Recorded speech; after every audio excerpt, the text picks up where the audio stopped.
নমস্কাৰ বন্ধুসকল, Albert Einstein নামৰ এই মহান বিজ্ঞানীজনৰ কথা চাগে আপোনালোকে সকলোৱে নিশ্চয় জানে। কিন্তু আপোনালোকে এইটো কথা জানেনে, এই মহান ব্যক্তিজনৰ মৃত্যু হোৱাৰ পিছত তেওঁৰ মগজুটো এজন ব্যক্তিয়ে চুৰি কৰে। শুনি চাগে আপুনি নিশ্চয় আচৰিত হৈছে, কিন্তু কিয় সেই ব্যক্তিজনে এই মহান ব্যক্তিজনৰ মগজুটো চুৰি কৰিলে?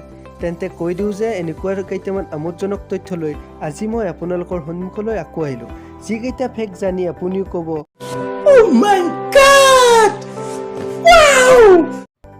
তেন্তে নমস্কাৰ বন্ধুসকল, মই গগন আৰু আপোনালোকে চাই আছে এছামিজ জিকে ইউটিউব চেনেল। তেন্তে বন্ধুসকল, বেছি পলম নকৰি আহক আজি ভিডিঅ'টোৰ ফালে আগবাঢ়ো।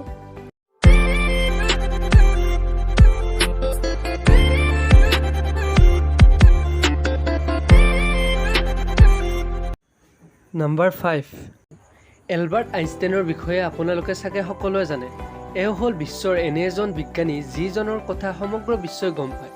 কিন্তু আপোনালোকে জানেনে, 1955 চনত যেতিয়া এলবাৰ্ট আইনষ্টাইনৰ মৃত্যু হৈছিল তেতিয়া তেওঁৰ মগজুটো এজন ডক্তৰে চুৰি কৰিছিল, আৰু সেই ডক্তৰজনৰ নাম আছিল থমাছ হেভেন।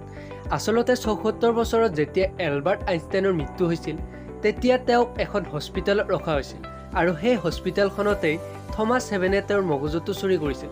কিন্তু আপোনালোকে ভাবি আছে যে তেওঁ মগজুটো কিয় চুৰি কৰিছিল? তেন্তে কৈ দিওঁ যে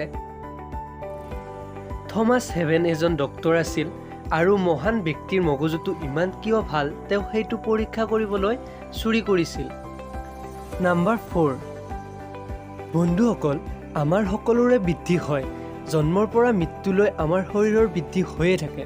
বেছিভাগ কৈশোৰ অৱস্থাতে আমাৰ যিমানখিনি হ'বলগীয়া থাকে হৈ যায়। কিন্তু আপোনালোকে গম পায়নে, 35 বছৰলৈকে আমাৰ শৰীৰৰ কঁকালটো বৃদ্ধি হৈয়ে থাকে।